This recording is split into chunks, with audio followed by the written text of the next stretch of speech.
ஸ்ரீராமஜெயம் ஞானானந்தமயம் தேவம் நிர்மலஸ்படிகாகிருதிம் ஆதாரம் சர்வவித்யானாம் ஹயக்ரீவம் உபாஸ்மஹே. வணக்கம் ஜோதிட நண்பர்களே, நான் உங்கள் அஸ்ட்ரோநந்தா, தர்மசாஸ்தா ஜோதிட நிலையம், கருங்கல்பட்டி, சேலம். இன்று நாம் காண இருக்கும் பதிவு, நவகோள்களும் 12 ராசிகளில் நின்றால் என்ன பலன் தருவார்கள் என நாம் பார்ப்போம். 12 ராசிகளில் என்பதை விட 12 லக்னங்களில் நவகோள்களும் என்னென்ன பலன்கள் நின்று தருவார்கள் என்று நாம் அறிவது சரியானதாக இருக்கும். நமது ஜாதக கட்டத்தில் 12 ராசிகளில் எந்த வீட்டில் லக்னம் என வரைந்து சிறு கோடு வரைந்திருப்பார்கள், அதுவே நாம் பிறந்த ஜென்ம லக்னமாகும். அந்த லக்னத்தில் முதலில் சூரியன் அமர்ந்தால் என்ன பலன் தருவார்கள் என நாம் முதலில் காண்போம். நாம் 12 ராசிகளில் முதலில் மேச லக்னத்தில் சூரியன் அமர்ந்தால் என்ன பலன் என நாம் பார்ப்போம். மேச லக்னமாகி அந்த லக்னத்தில் சூரியன் அமர்ந்தால் அந்த ஜாதகர் சமுதாய மதிப்பு, கௌரவம், சமூக அக்கறை கொண்டவர், கோப குணம் உண்டு, தலைமையேற்று நடத்தும் ஆற்றல் உண்டு, நல்ல ஆளுமை திறன் உண்டு, அதிகார திறன் கொண்டவர். இவர் இருக்கும் இடத்தில் இவரின் தோற்றம் தனித்துவமாக தெரியும். இவரின் நடை, உடை, பாவனை, அசைவு, அதாவது பாடி லாங்குவேஜ் என்று நாம் சொல்கிறோம் அல்லவா, அது இவருக்கு தனித்துவமாக இருக்கும். இவருடைய உடல் உடல் ஆக இருக்கும், உஷ்ண திரகம் கொண்டவர். உடலில் உஷ்ணம் அதிகம் இருப்பதால் தலைமுடி விரைவில் குறையும் அமைப்பையும் உண்டு. தனது புத்திரர்கள் மேல் அதீத பாசம் கொண்டவராக இருப்பார். பூர்வ புண்ணிய சொத்துக்கள் உண்டு. இவரின் தந்தை வழி, பாட்டன், பூர்வீக சொத்துக்கள் அமைப்பு உண்டு. மேலும் சமுதாய அந்தஸ்துக்கள் உண்டு.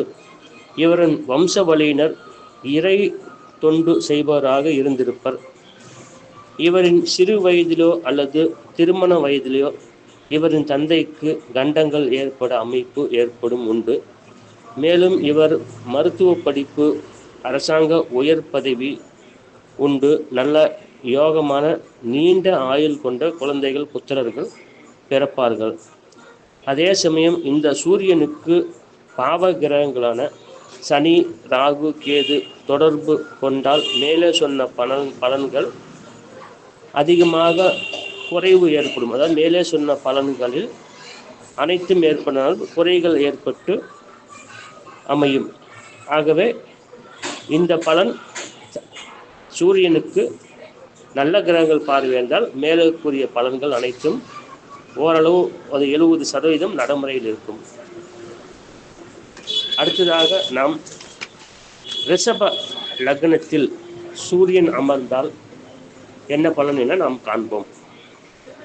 ரிஷப லக்னத்தில் சூரியன் ரிஷப லக்னமாகி அந்த லக்னத்தில் சூரியன் அமர்ந்தால் அந்த ஜாதகரின் தாயாரின் அன்பை பெற்றவர், தாயார் மீது அதீத பாசம் கொண்டவராக திகழ்வார். நல்ல கல்வி யோகம் உண்டு. நிலபுலன்கள், மண்மனை, வீடு, தோட்டம், காடு போன்ற விவசாய நிலங்கள் ஆகியவற்றின் கொண்டவராகவும் ஆடம்பர வீடுகள் அமையப்பெறும் அமைப்பு பெற்றவர். வாகன யோகம், உயர்தர வாகன யோகம் கொண்டவர். ரியல் எஸ்டேட் செய்யும் யோகமும் உண்டு. தனது சுகத்தையே இவர் பெரிதாக நினைப்பவர். உஷ்ண உடல்வாகு உண்டு. இவரின் பேச்சு, நடை, உடை, பாடி லாங்குவேஜ் என சொல்லுவோம் அல்லவா, அது தனித்துவமாக இருக்கும். சுய தொழில் செய்வதில் இவர் அதிக நாட்டம் கொண்டவர். சுய தொழில் செய்வதில் விருப்பம் அதிகமாக இருக்கும். மேலும் இவருக்கு அரசாங்க ஆதரவு உண்டு. இவருக்கு பெண் குழந்தைகளே அதிகமாக பிறப்பர். இவர் பிரதோஷ வழிபாடு செய்வது இவருக்கு தனி சிறப்பையும் யோகமான முன்னேற்ற வாழ்வையும் அமைத்து தரும். இந்த சூரியனுக்கு சனி, ராகு, கேது போன்ற பாவ கிரகங்களின் தொடர்பு என்றால் சனி, ராகு, கேதுவோடு சூரியன் சேர்ந்தோ அல்லது இவர்களின் பார்வையை பெற்றோ இருக்குமானால் மேலே சொன்ன பலன்கள் மிகவும் குறைவாகவே நடக்கும். அடுத்ததாக நாம் மிதுன லக்னத்தில் சூரியன் இருக்க, அதாவது மிகுந்த மிதுன லக்னத்தில் பிறந்த அன்பர்கள் அந்த லக்னத்திலேயே சூரியன் இருந்தால் சிறப்பான யோகமான பலன் உண்டு.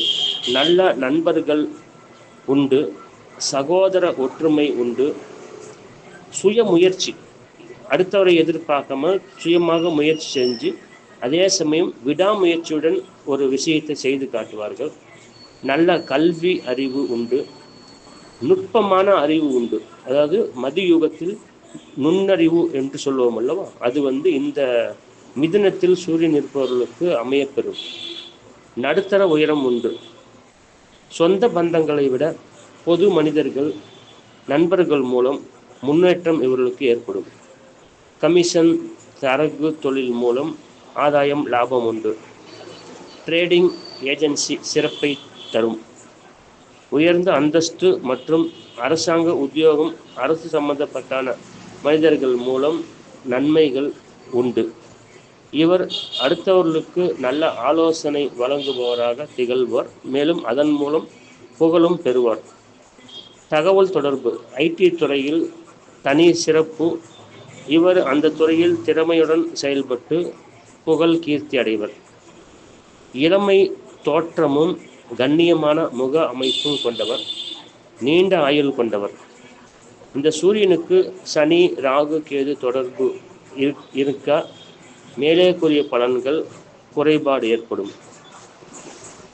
நாம் அடுத்ததாக கடக லக்னத்தில் பிறந்தவர்கள் அந்த கடக லக்னத்திலேயே சூரியன் அமைய பெற்றால் என்ன பலன் என காண்போம்.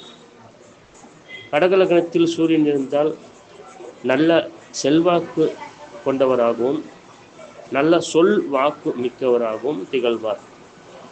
இவர் பணம் சேர்ப்பதிலேயே லட்சியமாக இருப்பார். அனைவரும் பணம் சேர்ப்பதில் லட்சியமாக கொண்டவராக நாம் இருப்பினும் கூட இவர் அதில் எக்ஸ்பர்ட்டாக இருப்பார். இவர் கையில் இருந்து எளிதாக பணத்தை வாங்க முடியாது. இவர் சமுதாயத்தில் மிகவும் புகழ் மிக்கவராக திகழ்வார். தலைமை பண்பு உண்டு. குடும்ப பாசம் மிகவும் அதிகம் கொண்டவர். நல்ல கூர்மையான விசாலமான கண்கள் உண்டு. தலைமை பண்பு உண்டு.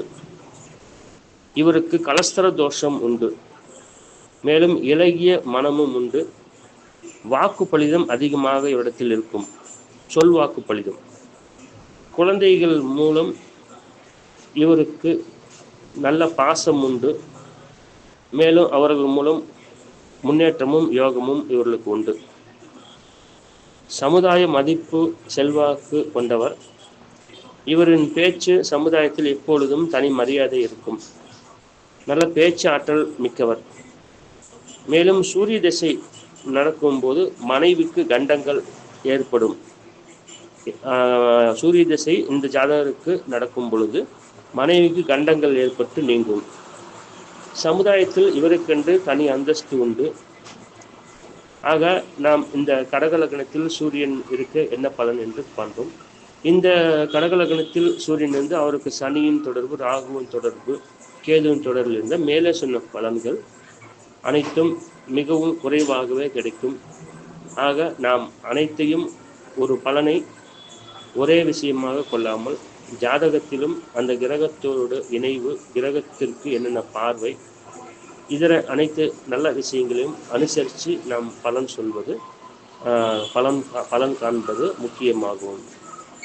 சரி ஜோதிடர் நண்பர்களே, அடுத்ததாக நாம் இப்பொழுது மேசம் முதல் கடகம் வரை லக்னத்தில் சூரியன் இருந்தால் என்ன பலன் என நாம் கண்டோம். அடுத்ததாக சிம்மம் முதல் விருச்சிகம் வரை 4 ராசிகளில் லக்னத்தில் சூரியன் இருந்தால் என்ன பலன் என காண்போம். அதற்கு அடுத்ததாக தனுசு முதல் மீனம் வரை லக்னத்தில் சூரியன் இருக்க என்னென்ன பலன் தருவார்கள் என காண்போம். இந்த பலன் ஓரளவு உங்களுக்கு 70-80% ஓரளவு சரியாக வரும். ஏனென்றால் வெறும் ராசி, இந்த ராசியில் இந்த கிரகம் இருந்தால் இந்த பலன் என்பது 50% மட்டும் பொருந்தும். இந்த லக்னமாகி இந்த லக்னத்தில் இந்த கிரகம் இருக்க என சொல்லும்போது அதில் ஓரளவு பலன் நெருங்கி வரும் என்பது உண்மை. அதே மாதிரி நீங்கள் இந்த பதிவை நீங்கள் படித்துவிட்டு உங்களோட கருத்துக்கள், அதாவது உங்களோட ஜாதகத்தில் நடைமுறையில் எந்த அளவுக்கு ஒத்து வருகிறது என்பதை உங்கள் கமெண்டில் கூறலாம். மேலும் உங்களுக்கு இந்த பதிவு பிடித்தமானது இருந்தால் லைக் செய்யுங்கள், விருப்பப்பட்டால் சப்ஸ்கிரைப் செய்யலாம், ஷேர் செய்யலாம். நன்றி ஜோதிட நண்பர்களே, அடுத்த பதிவில் சந்திப்போம். நன்றி, வணக்கம்.